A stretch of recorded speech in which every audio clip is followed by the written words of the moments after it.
ही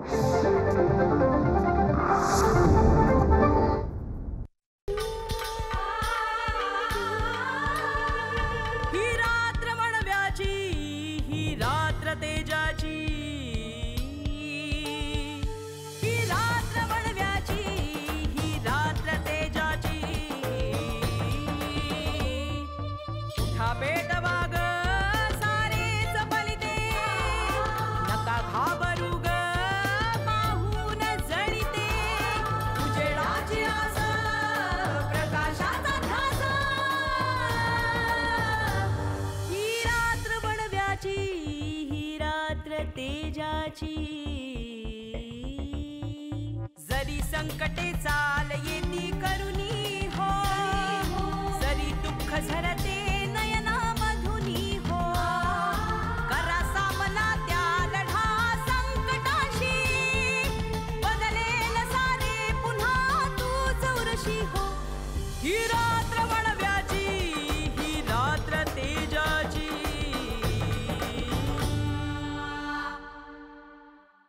Bhaskar,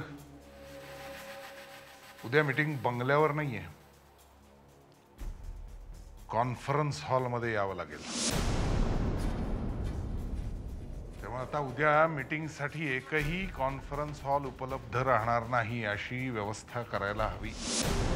uncle वेगवेगळ्या प्रकारे त्यांना सांगून झालंय की हे जे महाराज आणि बुवाबाजी करणारे किंवा ज्योतिषी असतात ना, ते कधीही काही खरं वर्तवत नाही.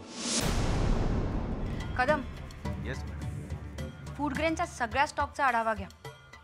मला त्याचे फिगर्स ताबडतोब हवेत. अजय, त्या लहानूचं प्रकरण झाल्यापासून भोकरवाडीमध्ये केवढी अस्वस्थता निर्माण झालेली आहे हे तू वेळोवेळी मला सांगितलेलं आहेस. आणि आता तू तिकडेच चालला आहेस म्हणून आम्हाला काळजी वाटते.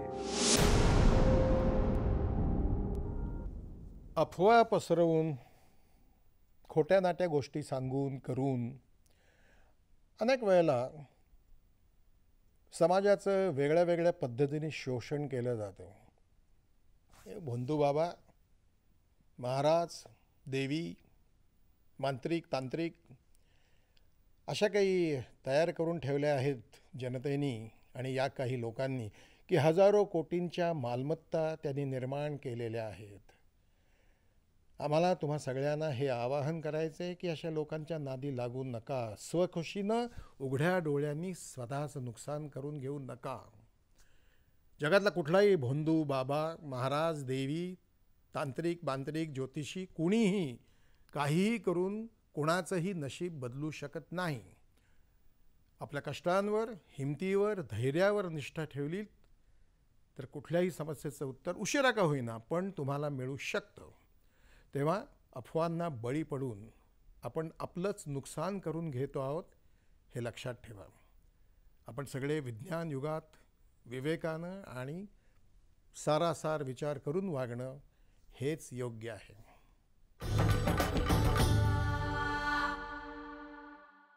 माझ्याही परिचयाचे एक मोठे ज्योतिषी आहेत,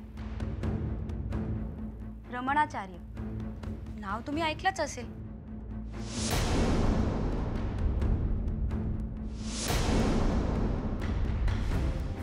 हो, त्यांना कोण ओळखत नाही. पण काका, मी त्यांना फोन केला होता आणि त्यांनी मला सांगितलं की ह्यावर्षी भरपूर पाऊस पडणार आहे, भरपूर पीक येणार आहे. हे खरं की खोटं? नीट विचार करून सांगा. रमणाचार्य म्हणाले की जो माणूस खोटं बोलतो, लोकांना खोटी भविष्य सांगतो, लोकांना फसवतो, तो ज्योतिषी नसतोच, तो बदमाश असतो. बरोबर ना काका? मी पुन्हा एकदा ग्रहताऱ्यांचे सगळे योग तपासतो. कदाचित खूप पाऊस पडेल, खूप पीक येईल. हो हो, उद्या पेपरमध्ये तशी बातमी येऊ द्या. लगेच. समजलं? हो. आणि काका, जेव्हा एखादा माणूस समाजाची मोठी फसवणूक करतो तेव्हा त्याला अटक होऊ शकते. तो एक गंभीर गुन्हा आहे. म्हणून बातमी उद्याच येऊ द्या. हो हो उद्याच्या उद्या ही बातमी पेपरमध्ये आली पाहिजे. समजलं? हो हो यात तुम्ही इथे आलात, माझ्याशी एवढ्या मन मोकळ्यापणाने गप्पा मारल्या, त्याबद्दल मी तुमची आभारी. या, माझी पीए तुमची जाण्याची व्यवस्था करते.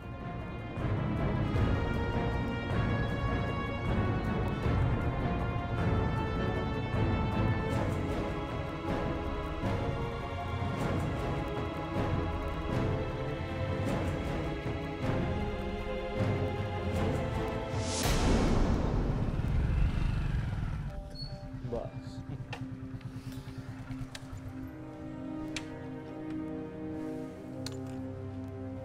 थँक्स. आता पुढचे काही दिवस मी इथेच पाड्यावर थांबणार आहे. बघ 2-4 दिवसात कधी वेळ मिळाला तर चक्कर टाक. नक्की शक्यतो रात्री चक्कर मार, म्हणजे मग गप्पा मारू. नक्की नक्की चक्कर मारेल. पण हे बघ, हां जंगलातून फिरताना एकटा फिरू नकोस. लोकांची माथी भडकली आहे. हो, मी घेईन काळजी. निघू. येस.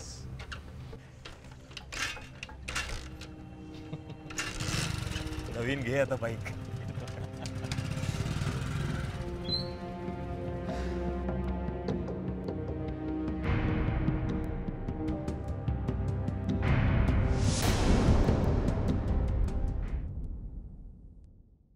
गावी जाण्यापूर्वी सगळ्या डिटेल्स पाठवल्यात ना तुम्ही इथे? गुड. आईच्या तब्येतीबद्दल नक्कीच कळवा. Keep me posted. हो, आणि परत आलात की लगेच रिपोर्ट करा. गुड.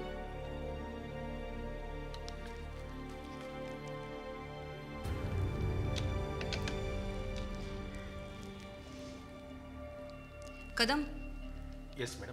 मी मागितलात की फाईल्स लगेचच द्या. Yes madam. शोधाशोध करायला लागता कामा नये. Yes madam. ही मीटिंग आपल्याला लवकरात लवकर संपवायची. Yes madam. प्रदीप, मला विचारल्याशिवाय कोणालाही आत सोडायचं नाही.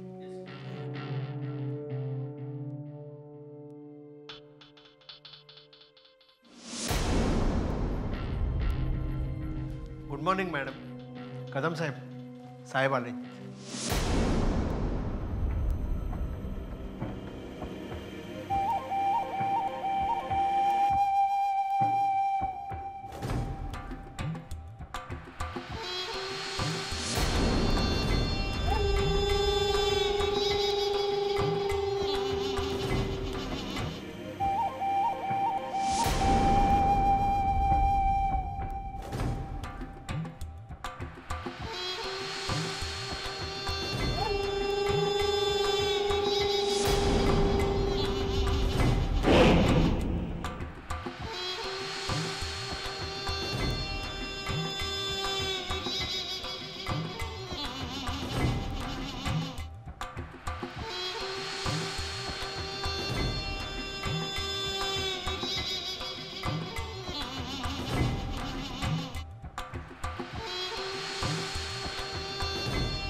Good morning sir. हां, गुड मॉर्निंग, गुड मॉर्निंग. अरे आपण बसा ना मॅडम.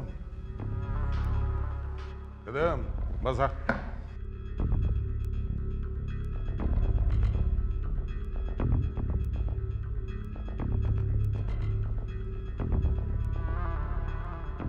मॅडम, तुमची विराटनगरला कलेक्टर म्हणून बदली झाली हे कळवलं होतं आम्हाला.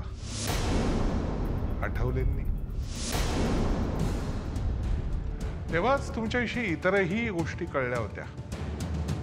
म्हणजे तुम्ही किती कार्यक्षम अधिकारी आहात, पहिल्या महिला कलेक्टर आहात, तरुण आहात, म्हणजे तरुणपणातच कलेक्टर होण्याचा मान मिळवलाय वगैरे वगैरे.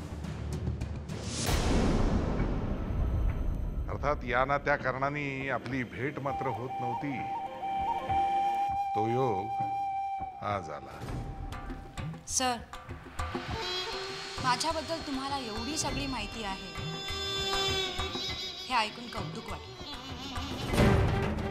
कठोर मेहनत करून UPSC पास होऊन मी IAS झाले. ही लोकांची सेवा करता यावी म्हणून, त्यांचं दुःख दूर करता यावं, त्यांना न्याय मिळवून देता यावा म्हणून. त्या आठवल्यांसारखी माणसं इथेही आहेत म्हणून काय कामच करायचं नाही. आठवलेसारख्या माणसांना त्यांच्या लायकीची वेळच्या वेळी जाणीव करून देणं गरजेचं असतं.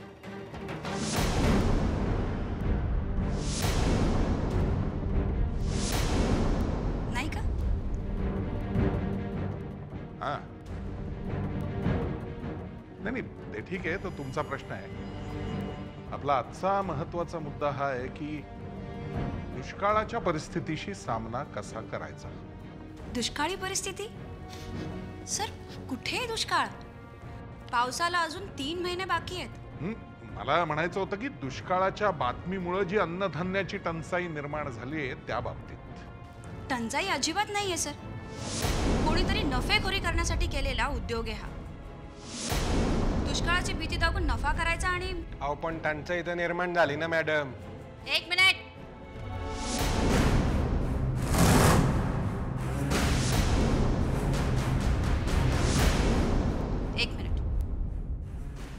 आपण कोण?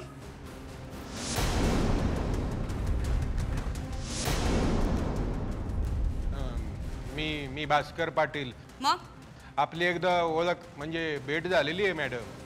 त्याचा या मीटिंगशी काय संबंध आहे? मी आमदार आहे. असाल. त्याला मी काय करू? अहो असं कसं बोलताय मॅडम? तुम्ही कोण? या जावडे. तुम्ही आमदार आहात? तर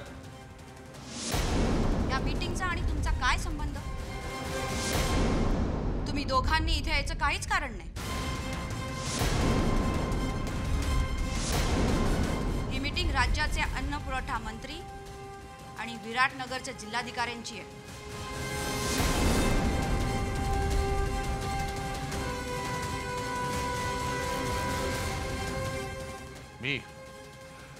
मी मुद्दामून त्यांना बोलवलंय माझ्या बरोबर. ठीक आहे, पण तसं असलं तरी ह्या दोघांनी ह्या मीटिंग मध्ये बोलता कामा नये. तो त्यांच्या अधिकार कक्षेतला विषय नाही.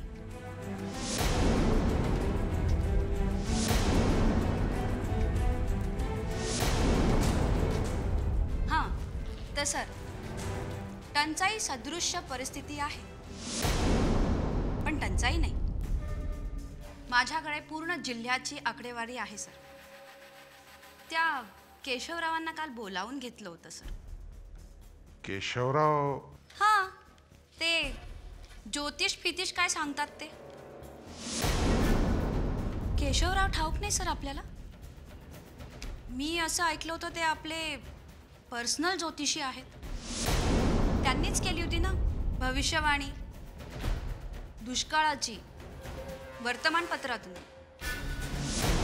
तर तेच काल म्हणाले, पुन्हा एकदा गणित मांडून ठरवावं लागेल. ठरवावं लागेल दुष्काळ पडणार आहे की नाही. काय तुमचं म्हणणं काय? दुष्काळ पडणारच नाही? ते 3 महिन्यांनी ठरेल ना सर. पाऊस पडला तर भविष्य खोटं ठरेल. नाहीच पडला तर तेव्हा परिस्थितीचा अंदाज घेता येईल. ठीक आहे, त्यावेळेला ठरवू परिस्थिती बघून. पण एक लक्षात ठेवा, कोणत्याही परिस्थितीमध्ये अन्नधान्याची टंचाई निर्माण होता कामा नये मॅडम. त्याची आपण चिंता करू नका सर. मी पर्सनली त्यात लक्ष घालेन. It's all right. Excuse me sir. Sir, आता ताबडतोब प्रेस कॉन्फरन्स ठेवलेली आहे. लोकांना कळलं पाहिजे ना खरी परिस्थिती काय आहे ते. प्रेस नंतर बघू, आज मी गडबडीत आहे.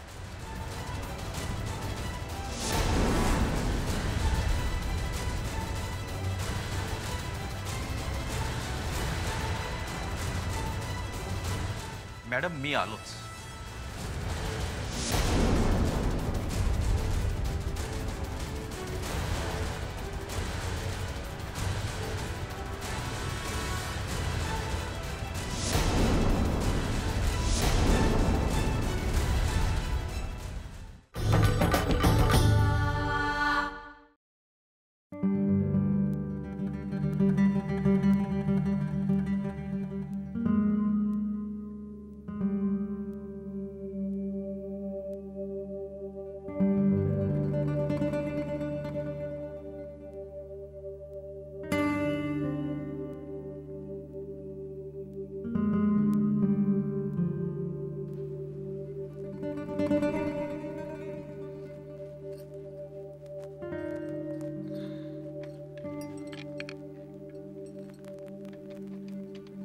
हॅलो.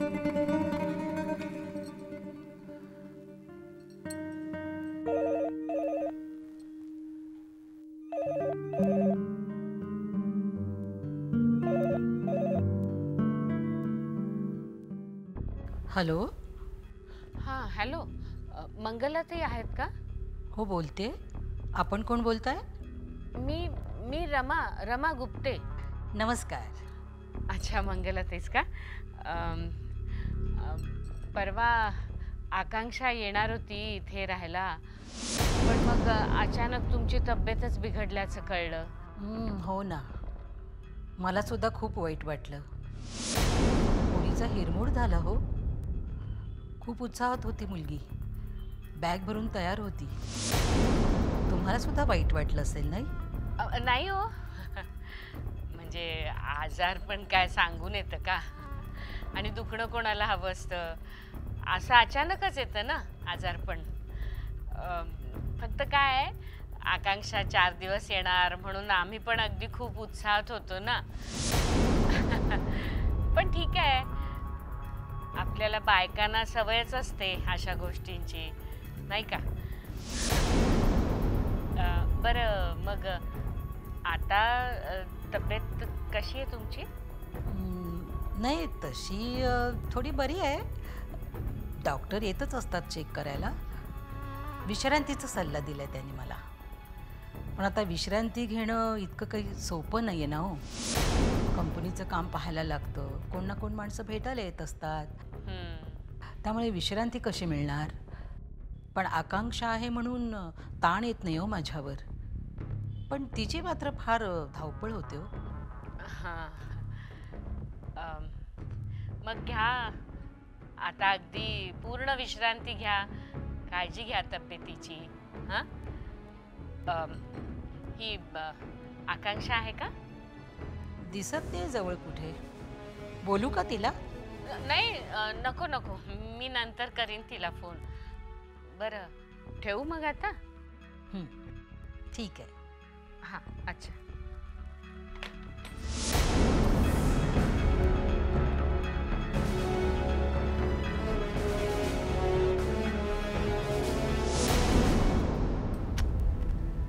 काय झालं?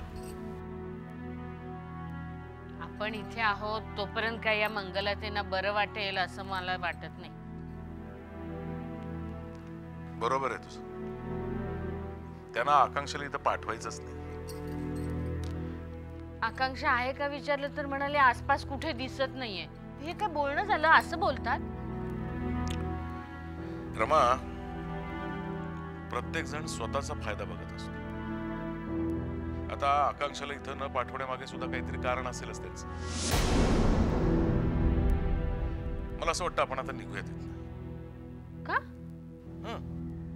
अंजली आणि आकांक्षा बरोबर मजा करण्याचा काही योग दिसत नाही. बेटर निघूयात. अहो का, थांबूया ना थोडे दिवस. आपलं काय ठरलं होतं? इथे आल्यावर अंजूशी तिच्या लग्नाबद्दल बोलायचं. ते काय ते मार्गी लावायचं. ते बोलणं झालंच नाहीये. तिला वेळ कुठे? सारखी कामात तर असते ती. ते काही नाही. तिला एखाद दिवशी संध्याकाळी वेळेवर घरी यायला सांगूया. ज्या ठिकाणाहून होकार आलाय त्यांना कळवूया आणि बघण्याचा कार्यक्रम उरकून टाकूया. बघण्याचा कार्यक्रम? काय त्यात हसण्यासारखं काय आहे? नाही, त्या पाहण्याच्या कार्यक्रमात आपल्या वाघिणीसमोर त्या मुलांचं काय होईल हे आठवून हसू आलं मला. अगं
समजा करायचं?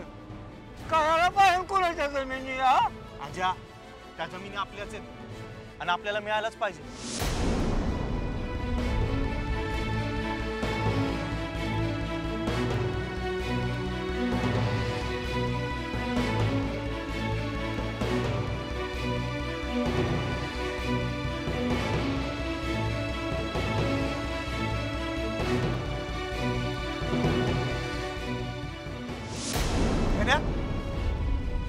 चोरी केलीस, फसवलं मला. आपल्या माणसांना कळलं तर सोडायचं नाही जिता तुला. सांगणार कोण त्यांना? मीच ना. तिथं हाय का कुठलं तू? कोण हाय तर दुसरं? कोण नाही.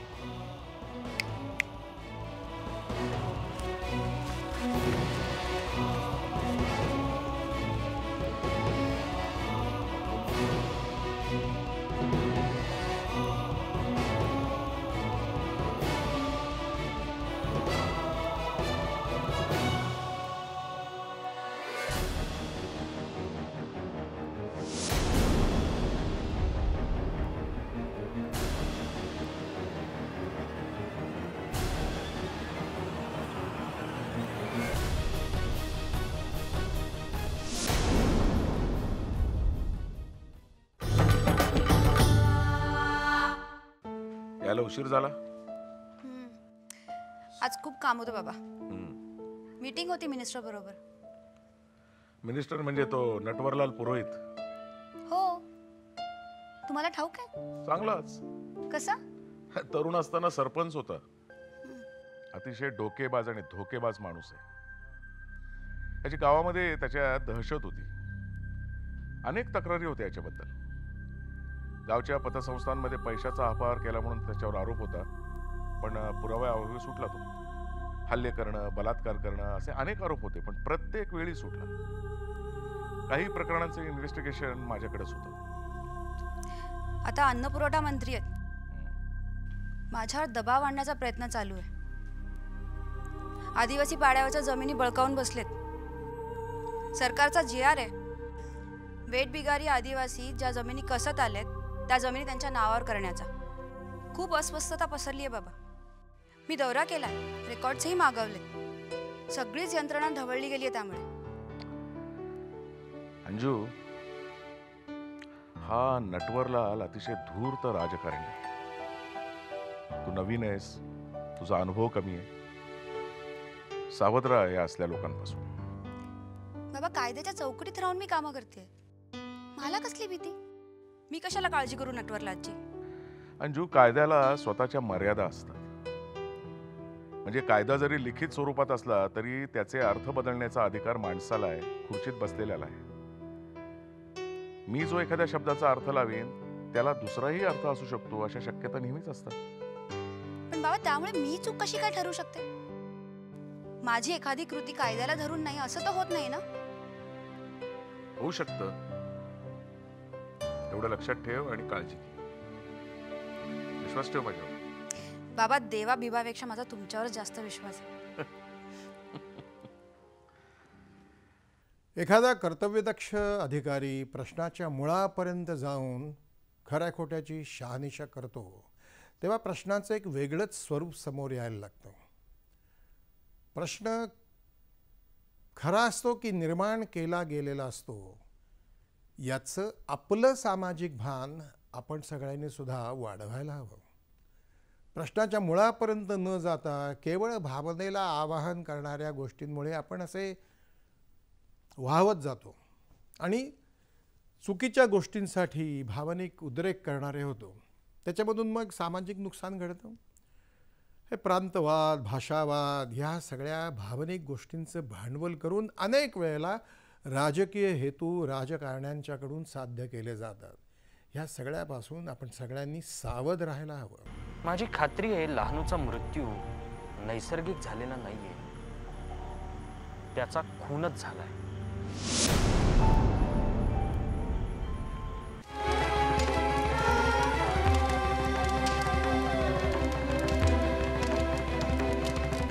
सगळ्या जखमींना सिव्हिल हॉस्पिटलमध्ये आणले की नाही याची खात्री करून घ्या. Yes madam. एकही जखमी उपचाराविना राहता कामा नये.